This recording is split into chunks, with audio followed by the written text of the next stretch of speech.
spread love. Put me in the times, I'm in prime mode. Head of my time, anytime, every time zone. The God flow, I'm in God mode. Blessings hitting me with combos. I ball, cello, mellow, Lonzo. Time is money, no convo. Manifesting my dream pronto. They couldn't detonate me, they let a bomb blow. Everybody counted me out. Read the power of now, I feel powerful now. The exploitation of the black athlete. I know this is one that's highly anticipated, as sports is like a big thing in our lives, especially as black men. Like quarantine shut a lot of things down. So when sports open back up, like we was happy, like, oh, let's get it. The NFL chime was coming on now on the commercials, and we was ready to get to it. But the biggest challenge in 2019 and 2020, even beyond then, but it really came to a forefront, was the exploitation of the black athlete. How black athletes now are focused more so on growing themselves as a brand, not just being a slave on the plantation for the NCAA. To say, lack of better words.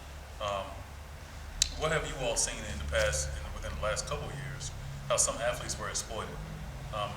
Even myself, I go back to like LeBron and the Hummer. That was a big thing.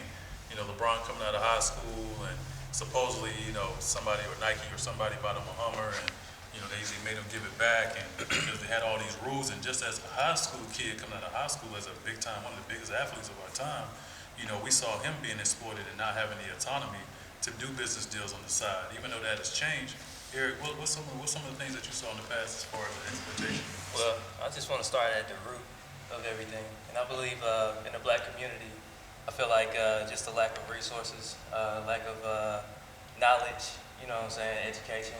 I feel like that prompts us to be more so exploited.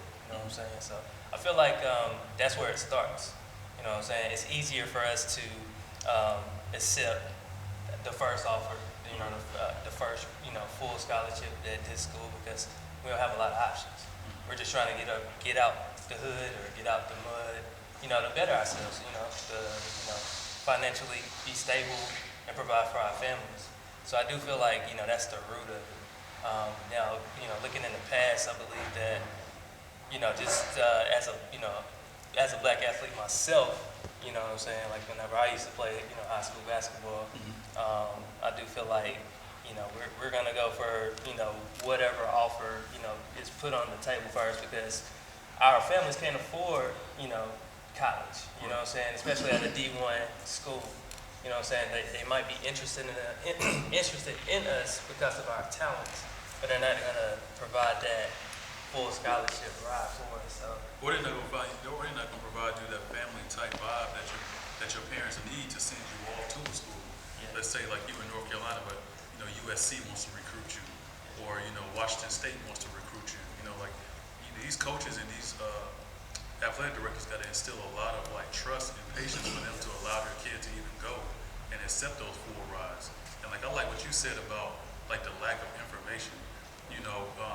If you are, let's say you are a kid that's a number one, a number two person player in the country, and a coach comes and offers your mom $10,000, $20,000 at one time, maybe as possibly as a single parent or as a dual income, that could be the most amount of money that they've seen in a lump sum. So as a kid, you see this opportunity, one, to go play ball, get your education, but two, on the back end of things, illegally, these coaches and these GMs are offering, not these GMs, but these athletic directors are bringing, as we now know, what was it, University of Tennessee, bringing McDonald's money in the bag. Yeah, literally, they was handing families and these kids McDonald's bags full of cash.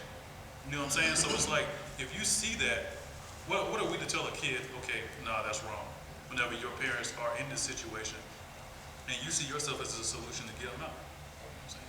Colin, what you think? I think the black athlete is probably one of the most exploited athletes on the planet, particularly in American sports. I don't think you might see it overseas in European football and things like that that go on there.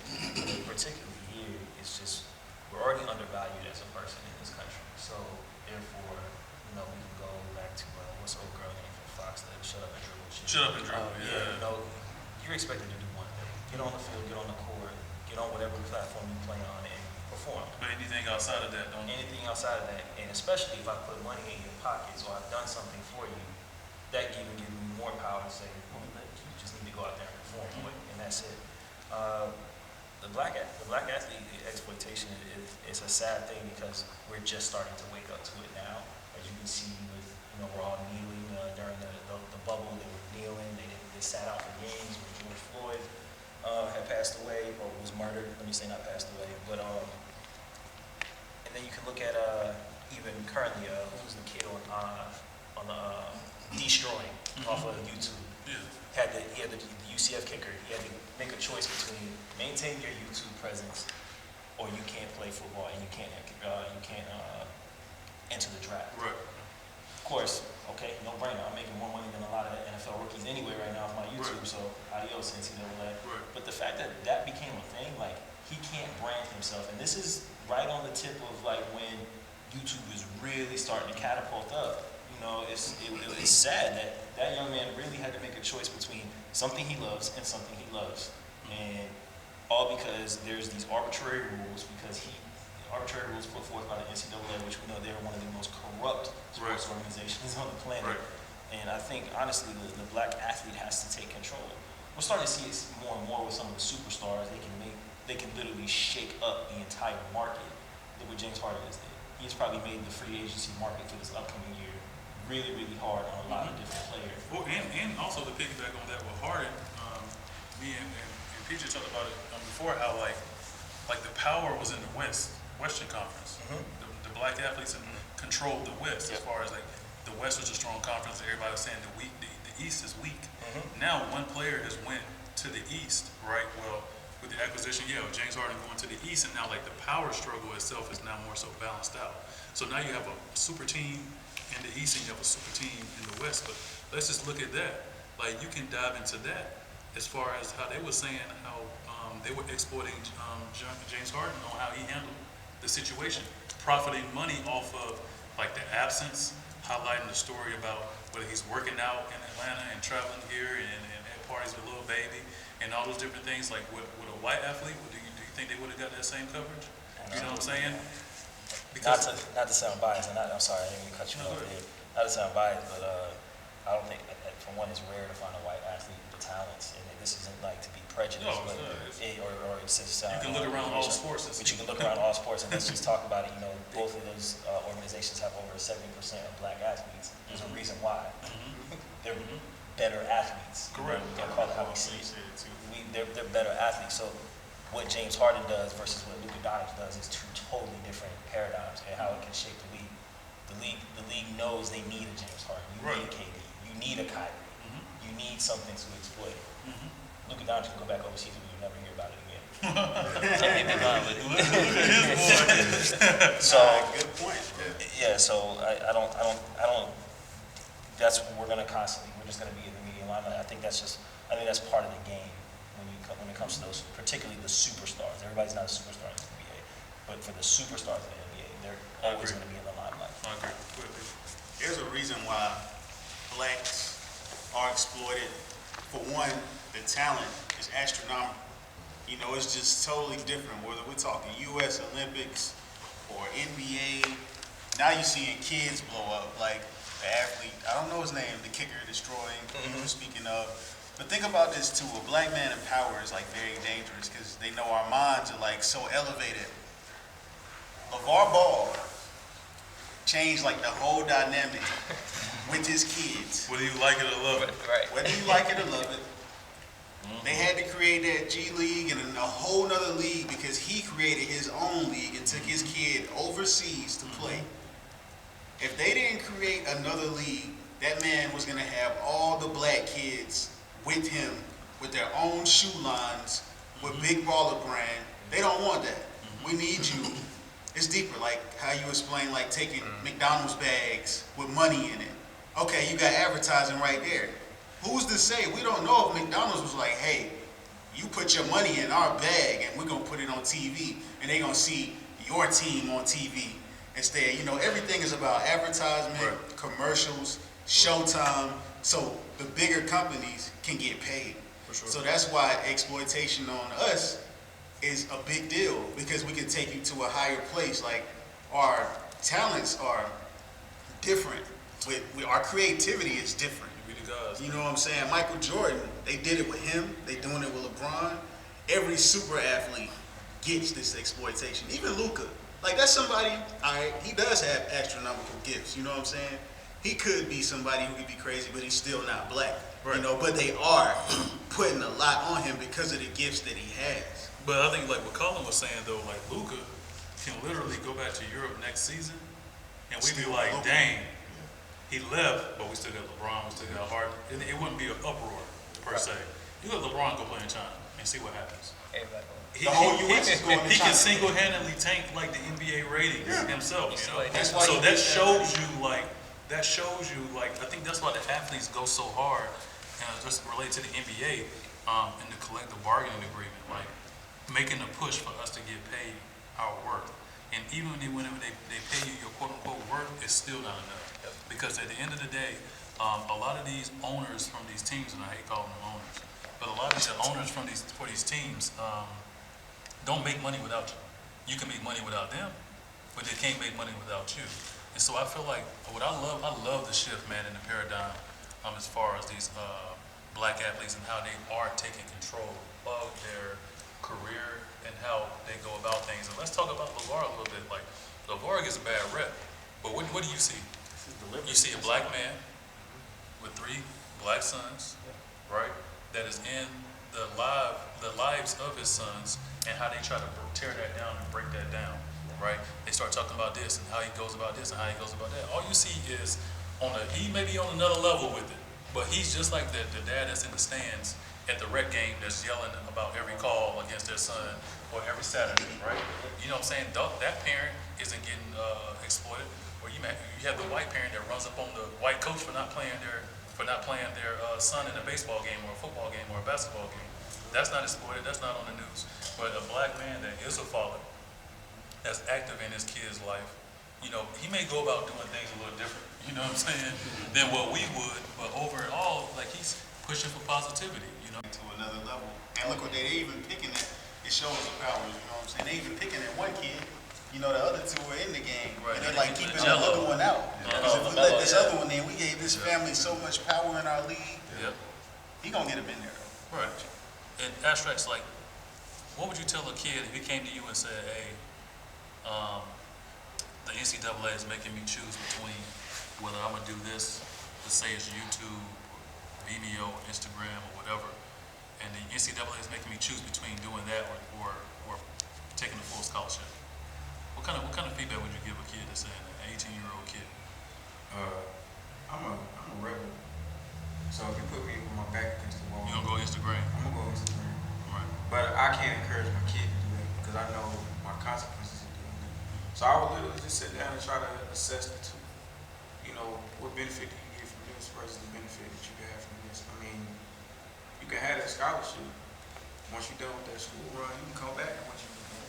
Because the good thing about social media, you may be gone for a little bit, but you can always come back. And if it's strong enough, you know what I'm saying, you can take what you learn and, elevate that to a different level. So, It's a great answer. you know what I'm saying, I've been placed in a lot of situations where I've had to make decisions, and I'm not gonna hold you and say I'm the best decision maker, but I always do things that's good for me. So I'm always instill that into my kid. Do what you gotta do for you. You can always come back and win. They ain't gonna go away. Right. You know one thing that blows me though, like, have you ever noticed that the NCAA said that a kid could not profit off of the things they do on the side, but they profit off their jerseys, they profit off of their viewers per. Isn't that why the recent, it's not so much new anymore, it was recent. The past year or so. 2019, bro. 2019, yeah, where they came out with that new law about the jerseys and all that Right. stuff and the pay-to-play thing. Right. I'm saying, I don't know how much, I don't know the details of it, but I think that's the initial steps in combating the stigma that the NCAA is as far as. The language in the literature is that the athletes can now make money off of their name. Yeah. Like they now own their name. But Like, I think what have they done now with the jerseys? They just took the names took off. the the names names off. off. Still So serves. now. So like I at think Duke, they- like say for instance, let's say Zion is still at Duke. Like they took Williams off. and just had number 1 and they sell the jerseys. So like, but I do like it because like I believe DeAndre Ayton got caught up in a situation at Kansas related to the same thing. Montrezl Harrell got caught up in a situation at Louisville in a strip club situation and those different things. And I do encourage, like Astrax was saying, like I do encourage black athletes to explore their autonomy, right? Like it's a pivotal time in your life where you can learn a big life lesson, right? Let's say, for instance, like your employer came to you and said, I heard you got a YouTube channel and you're making these X amount of dollars. You need to choose either work here or do your YouTube. That's the thing, though. Like, That's the thing? it is. Oh yeah. I didn't know that. Like, not, I mean, like, it's not direct as you said it, but just in general, like, I've, you know. Oh yeah, how they'll fire you if they find out what you're doing That's online. what I'm saying. Yeah, like if they jobs don't like for you, like even if you got a second job, you just working a regular job. Jobs, especially corporate environments, do not like when you have something else to get. So with that being said, isn't it important for us to create our own area, like our own space? No, You know what I mean? Like I know you have your bodybuilding, your bodybuilding stuff. You're an athlete now. You know what I'm saying? Like you have the autonomy to take on clients and to train and to, you know. So I deal with a lot of like, I have to make sure like conflict of interest. So like being in the military and then like if I get a soldier that wants to utilize my personal training services or something like that, I just have to be careful, you know, making sure like. Because you all deal we with go rank look at the policy and on things this, like yeah, rank. We look at the policy on this, like what is the government saying that I can and can't do, or the military in particular, and I have to be like, okay, can I take? Yeah, I can take it on because the policy says, you know, as long as it's outside. Like, I can own a house here in Greensboro, and if one of my soldiers needed to rent a place, that is something totally separate because it's a totally separate entity. Okay. But I think people have to understand what your workplace policy is. So when you do step out and start creating your own space, you have to be able to use that policy against them because somebody might just feel some type of way. You're gonna have a hater. Oh yeah. Somebody's gonna hate on you. Oh, yeah. In that sense, you have to be prepared to fight. So you have to be educated on what you're about to step into. That way you don't have a conflict of interest. So in the bodybuilding world, do you see exploitation? Nah, man, brothers run that. in the sense of being in, you know, so if a bodybuilder watches on YouTube and they're probably like, well, you can look at like after Arnold Schwarzenegger, every Mr. Olympia, for prime example, has been a brother, I think, except for like 1 or 2. Okay. They, you know, you can take out all the performance enhancers and everything else. The guys, they genetically more gifted individuals, you know, that as the years progressing, even up to now, it's been a brother. It's been an Egyptian guy this past year. So like from that standpoint, there's a stark difference in like you can't exploit them. These cats, and in this world, it's very individualistic. It's you are the brand. Right. Your body is the brand. When I see, when you know, if he sees me on the brand, he's like, man, you know, he's admiring. You know, I want to look like him aesthetically. I like, you know, he's got, and like, you know, pause. You know, it's like, yo, he got big muscles, or he's got nice abs or something like that. Right. You know, you can literally, your body is the brand. Okay. You know, so I think it's a little different there.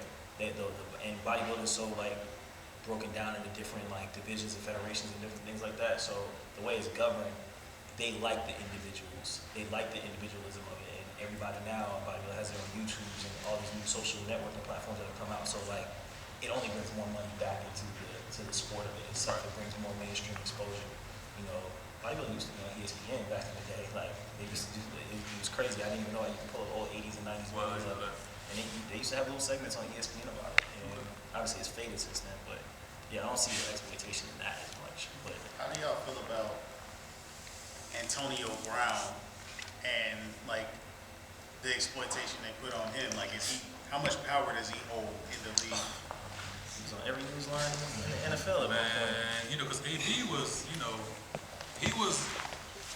If some consider him the #1 wide receiver in that peak year that he had. They still. You know, some consider him #2, but he was 1 or 2. He was a dog. But when he started having the outside things going on, I feel like they definitely exploited him.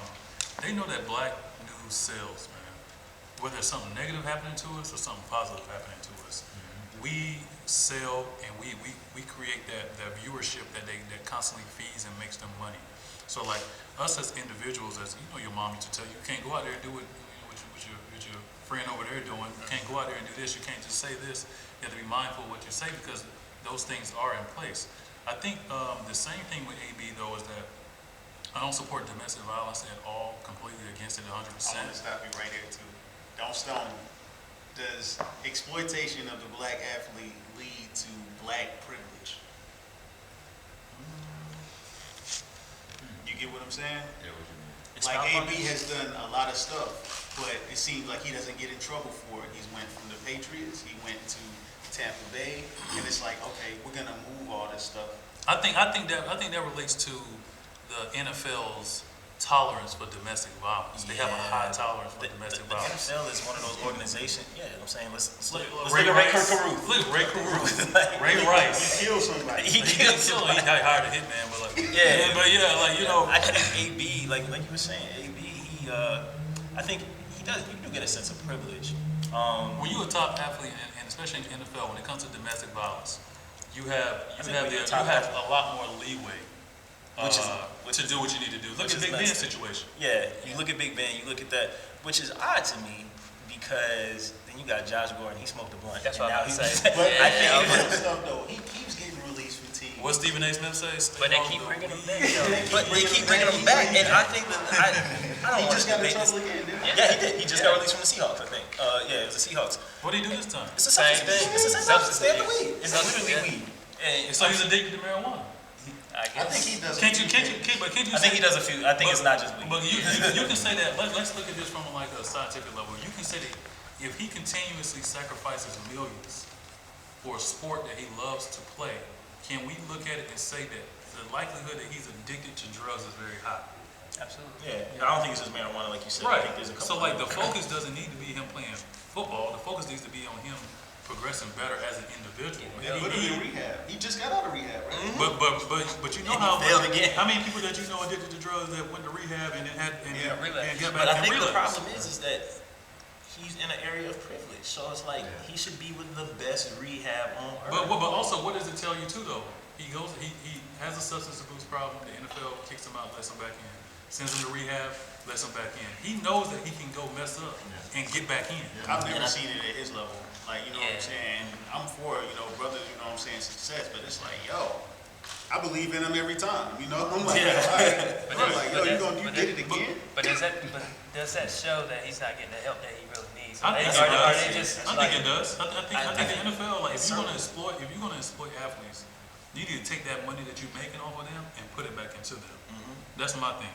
I wonder. It makes you wonder who is in his circle too. You have to look Ensuring at that. like, is Josh on the right glide path? Did he come out of rehab better this time than the last 5 times? You know, It's showing he has mental illness issues. Yeah. Are we really getting at the root of the problem? You know, we don't think it's the weed. Most of the time, most people either use it for recreational purposes because they enjoy the high, or some people use it as a coping mechanism. So, is his circle recognizing the signs and indicators to be like, nah, Josh needs more help? Versus like AB, I think his circle is slightly different. I'm saying if you got Tom Brady 12 in your corner, for one, Tom wants you to play, you're going to play somehow or another. The league is going to listen, the team's going to listen. But also, maybe Tom got access to people that maybe Josh's people don't got access to. Right. Tom can be like, look, I understand, Antonio, you went a homeboy down the street, but let me get you in with, Dr. Such and Such from India that's going to take you on a spiritual journey. And you're going to live with me too. I'm going to make sure you stay on your path. Yeah. I mean, the AB thing got more coverage than the Johnny Manziel situation, right? Johnny With the Manziel, girls but think about it, like Johnny football did coming out of college, so he had a lot of coverage. But you would think that as a black athlete, if Johnny football was a black athlete, they would have made so much money off of him, and maybe even kept him in the NFL to make bread off of him. You know what I mean? I think Johnny just wasn't worth the investment based on his talent. His talent wasn't enough to be like, why do we keep bringing this dude back? Nobody really wanted. I'm saying a quarterback versus a wide receiver. Right. He didn't save the Browns like Baker did, kind of. But even think of after he made the big catch, he had a lot more highlight on him. And so as he threw what they would call tantrums, or he expressed himself on the sideline and kicking the coolers over and doing this and being upset, how do you think they exploited him versus whenever Tom Brady does it? Because as Tom Brady, as the quarterback in the NFL, he goes over on the sidelines, flips stuff out, cusses the coaches out, does what he want to do, but that's just Tom. Because they're trying to protect his image. They're trying to protect his image as well. Right, and he's a face of the NFL. Yeah, because us as black people, we buy into like fashion and everything. So what did they do after they exploited? You make dollars off of exploitation. Put him in that press interview. Exactly. He got a Head and Shoulders deal. Yeah, that's true. You know what I'm saying? And his jersey is skyrocketed through the roof every team he goes to. So it's like, yo, we're going to highlight him. We're going to make him look prettier than what he is and what happened to our culture. Everybody got the same hairstyle. Everybody started dressing NFL, like Odell. They were wearing the earrings he was wearing, using Head and Shoulders. You know, it reversed back to their culture too, honestly. That whole haircut is called an Odell now. Yeah. You got blonde, you got the fro hawk, it's called Odell hair. Yes, Hey Cam, so like from your generation, how do you look at like Mikey, you know, like Bronny Jr. and all those, how they're how with Mikey he has Howard on his list as a potential school to go to versus going to a big D1 school, and him taking over autonomy over his career and doing what he wants to do. How do you look at that? I feel like, somebody gotta do it. That's Right. what me and my friends talk about all the time. Like, And what Thon Maker's brother is at Howard right now? that's why I always feel like somebody has to start it. In order for a lot more black athletes to go to HBCUs, they have to literally see multiple athletes go there, come out successful, still make it to the NBA. Nothing changed about their career because they think that if they don't go to a D1 school, the path may not be the same when they get to the NBA, or they might not get the same exposure. Which is understandable, Yeah, right? yeah. Because you're going to go do something that hasn't been done in years. When we look at the NBA, what's the biggest HBCU NBA athlete that we look at right now? Can we even name one? No. As far as NBA, Probably where we went. Who was it? Who did we Earl have? of Pearl Monroe. Yeah. But that was what? Back in the day, Earl of Pearl. That was years ago. what's my man name? Armstrong with the Fayetteville State. Was it? Darryl Armstrong. Darryl Armstrong. Armstrong back in the So day. we look at those two guys, but we had to search for them, and that was like 50, 40, 30 years ago. We look at the NFL, HBCU wise, what we got? Chad Johnson. No, there's more than that. Chad Johnson. There's a lot of Hall of Famers that are. Shannon Sharp. Yeah. I think the NFL football They you pick see him a little up bit. more in college. They pick him up more. Tariq Cohen. It's more Good players. example. I feel it's a different effect because more players. Like as far as like you can go to HBCU football and make it to the NFL easier than you can go to it. What do you call it? You can play basketball at HBCU because less players, and I feel like you don't for the what do you call it, NCAA when you go play D1. I feel like when you go to that, of course you're gonna get all the exposure and everything, but also if you go to HBCU, there's a lot of good football HBCU programs that are better than the basketball programs. Like Howard program for football maybe championship every year, but the basketball program don't make it past the first round. You know what I'm saying? So it can be easier for that also too. But I will say also that if somebody's gonna go, I feel like Mikey goes to HBCU, he's already got all this attention on social media. Like he's literally a complete player all the way around. I've been looking at him and seeing how he plays. And he legit could still go number one. Yeah, still number one. Because like he's already got the coverage over years. He's a sophomore right now. He's already started talking about going to HBCU. You know they're gonna be talking about 3 or 4 more years. I don't think it matters where he goes. I think his talent. I think he's gonna put up numbers no matter where he is. I think there just has to be a player of his caliber willing to take that risk. Yeah. But I don't think it's gonna take one though. It's gonna take more. It's gonna take a generation. It is. Yes. The rumbling behind that, I had not a debate, but just a nice conversation with an AAU big player, you know what I'm saying? I'm like, yo, how do you see this playing out? And he was like, that they have to be ready for it because BWIs have that coverage for them. But I want to paint the picture too on a positive aspect. Can y'all imagine Mikey going to Winston-Salem State and Mikey jerseys in the bookstore and ticket sales and what that'll do? You know, we have a hard time at HBCUs with money coming back into the school. Now people are going to be donating out of nowhere. Now you won't even have just black dollars donating. Somehow we're going to find these white dollars coming into the school now too. Well, because they're interested in the black athlete. So they're going to go where supreme black athletes are. So now all of a sudden, you're going to have a McDonald's wanting to be a sponsor of an HBCU school. Let's say, you know what, we're going to sponsor the games, or we're going to get you all on ESPN, or whatever it may be. Now that's what I think we is with the HBCUs of the power. I think we even as Aggie grads, I know we struggle with this right now because A&T is in a weird space like with HBCUs right now. I don't even think some have gone as far to say we whitewashed a little bit. Well, with ever A&T. since the name change? With the name change, with a lot of different things that are going on with who we're allowing to. I don't care where your money comes from necessarily all the way. Like if they're gonna donate But I think university has got a university like HBCUs in particular. They can't be scared to hold on to identity. Like, this is what makes us an HBCU. You can either get with our program or you can't. And if you can't, we'll look for funds elsewhere.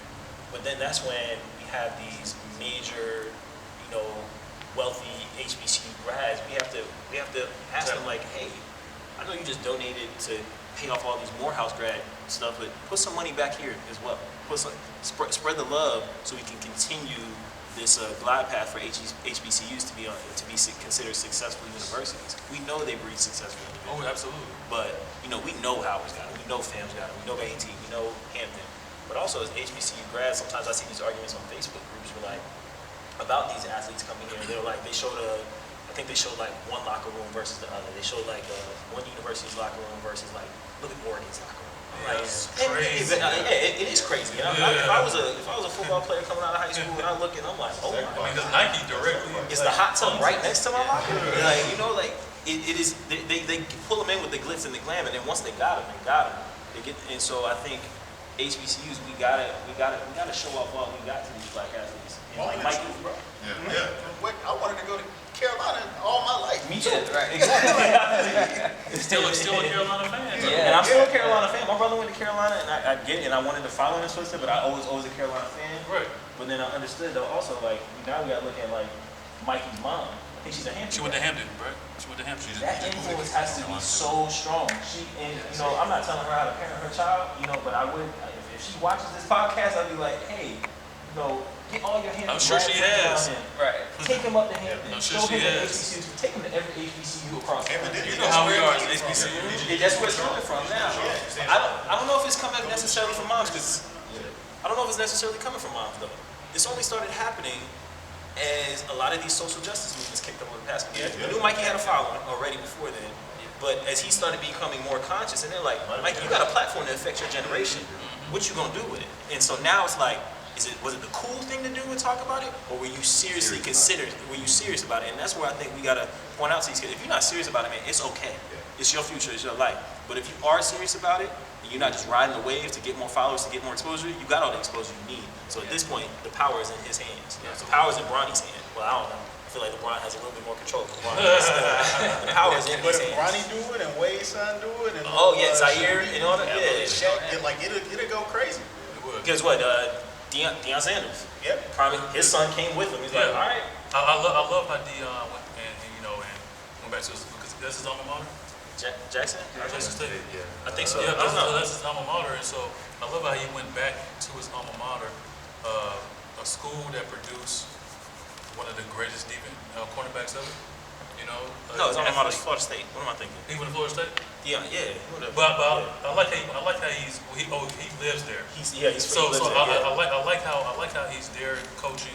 I like how he's one of the greatest cornerbacks of all time, and he coached there. And I love how his son, who was a top 10 recruit in the nation, is also following his dad going there. His son's a quarterback too, right? Yeah, I think he is. Yeah. So you have a quarterback with that type of caliber going to an HBCU. That matters. That's the biggest. That's a culture. And too, I saw on ESPN how a lot of players that committed to predominantly white schools transferred, denounced that they were going to the Florida States and other schools like that, and said they wanted to go play for Prime because they understand that the value that it has. So also too, that even trickles down to the other ex-NFL players that are coaching on the high school level and want to get into the college level. Go get an HBCU job. Like, use your influence as a Hall of Famer to bring in some of these other athletes. Like, a kid will sit down and listen to Deion Sanders before they listen to we can even say possibly a Nick Saban. You know what I'm saying? You can probably say even a Nick Saban. Yeah, like, because you got Ocho. He's been to the team. I know he's been to a lot of HBCUs. He takes a lot of pride. He went to FAM. He went to FAM. Cats like Ocho. I don't know if Ocho would be. I'm sure he would coach. I'm sure if the opportunity was right. But that's the type of exposure you need, for one, from a media standpoint. Then you know who he's connected to. Right. You know what type. Ocho's he's got B Marsh, he's got Channing, and then they have this huge network of NFL players that they can reach back out to and be like, hey man, we need to do a gala because I need to raise money for this program. I want to put this HBCU on that, and they're going to support their brother probably without a doubt. That's where the money comes in. And then I think it drives us to come back to the school, spend I think for one, homecomings are going to make you want to come back anyway. But I think for the rest of the season, it's going to make you want to show up to the games on the weekends if you can. You can come out on a Saturday and be at your school. You don't have to go to the Alabama game just because you love watching SEC football, especially if you're not a grad from there. Like, go home if you can. You go watch a game from your school and support them. Or at least buy somebody a ticket. Anything like that. Yeah. Imagine being at homecoming and Mikey is out there, kicking it with everybody. But I tell you what, it's not just gonna be Mikey. It's gonna be Mikey. It's gonna be Bronny right beside him. Because when they get on that squad, just like Bam, when they was at Duke, that whole everybody they calling brothers up like, yo, you going there? I'm coming too. Yeah. We about to win the whole thing. Yeah. Whether it's one and done or not. Yeah. It's just that deal. I will add to it, like it hasn't always been like this. When HBCU first started, that's why black athletes were there. Until NCAA came, took all the black athletes away. So I mean, they were there. It's just they saw what the athletes were vulnerable for. You offer them, show them some money, they come right with you. Especially back in the day, 1930s, 1940s, when they first started. Right. That's why they were literally beating the PWIs. Right, and too, keep in mind too, the NBA wasn't always the only league. Like they had the ABA. You know what I'm saying? And so you had HBCU grads going to the black NBA, where the Julius Irvins and everybody else was dominating the finger roll, George Gervin. Yeah, Julius. Yeah, so also that, but to close it out, the last topic I want to throw with you all, look at the Penny Hardaway situation. And how Penny Hardaway, former NBA Hall of Famer probably, great athlete, wanted to coach, went to the University of Memphis, brought on James Wiseman, and James Wiseman plays a few games, and had an issue where his family supposedly took money, and he fought it in court. The judge allowed him to play. He runs on the stage, plays, and then the NCAA steps in again and says that he can't play. He declared for the draft and went number one? He went number one. Yeah, Wiseman. So he went number one, and so look at that situation there. How I love how he said, you know what, I'm not gonna go nowhere I'm not wanted. Even though Penny brought him there, to play, we was able to see an athlete take over full autonomy, and I think James Wiseman is a pivotal part of the equation of them now allowing athletes to have the autonomy over their name and their product, and for them to push and make money as they see fit. Because at the end of the day, to close this out, athletes aren't slaves. The NCAA isn't your owner, and so you're playing the game and they're making money off of your name and off of the game. And so athletes have to band together for one, because if you all protest and you all don't play, they don't make the money that they think they're gonna make. So we actually are, as black men and as black athletes, female athletes as well, the ladies as well. You see the issue. We'll talk about it in future episodes in the WNBA and how they're taking power and control of their voice. And so we think as black athletes just have to continue to just push and fight for the autonomy, but the biggest thing is don't be afraid. Don't be afraid to be different. Don't be afraid if you're a number 10 or number 20 or number 50 player in the country and you want to go to an HBCU to make a change and your buddy is going to Duke or Carolina, don't be afraid to do that. Get onto the team, get to the HBCU and have an impact and affect change moving forward. The last thing I love is that how Roy Williams and Coach K said that we need to play HBCUs on a regular basis. Not just games at the beginning of the season, but we need to actually make sure we have HBCU games, televised games going on too, so these HBCUs can reap the benefit and the financial blessings of that. So at the end of the day, the black athlete is exploited, but I think we are moving in the right direction. Okay, so my experience with Black Fly on the Wall has been a different type of experience since I'm the brother. So I saw it all from the beginning, just being in our group chats and just as siblings, just giving off ideas and just going through the process and seeing how it's impacted people and educating people on certain topics, even myself. It's very helpful to our community. It's something that the conversations that are held need to be held. It'll be my first time kind of being in the physical presence of the Black Fly on the Wall experience. But from what I've watched and noticed since day one, since the first episodes, if I'm not mistaken, it's just been really enlightening, man. I love to see black men of power, men of strength, come together and just be in accordance with each other, where there's no tension, it's just conversation, understanding and learning from one another.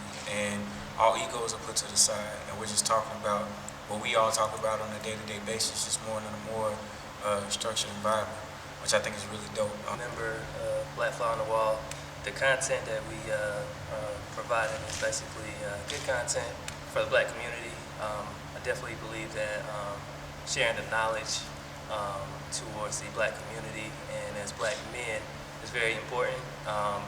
Not also just sharing the knowledge, but also applying it as well.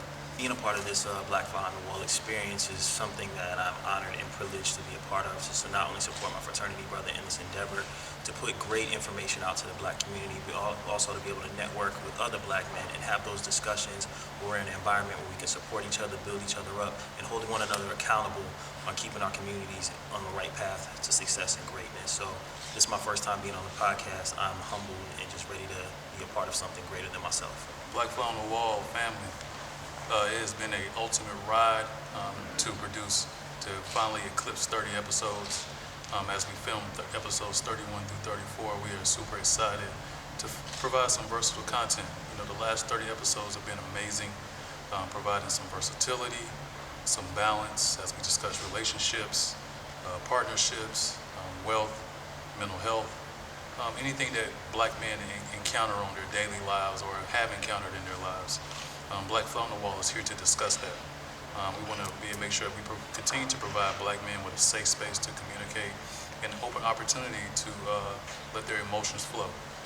We are here to, create a change, provide some vulnerability and allow black men to really grow and blossom internally as we put out this content for you all. So as your CEO and producer, thank you all again for providing us with the opportunity to grace your airways and just put out some things that will help the black community and more specifically to help black men grow internally and to help us elevate and function on a higher frequency and vibration. So much love, peace, blessings. Thank you. Thank you for following Black Fly on the Wall. Make sure you like, comment, subscribe, and share. Let people know what's going on. Spread love. Put me in the times, I'm in prime mode. Head of my time, anytime, every time zone. The God flow, I'm in God mode. Blessings hitting me with combos. I ball, cello, mellow, Lonzo. Time is money, no convo. Manifesting my dream prime.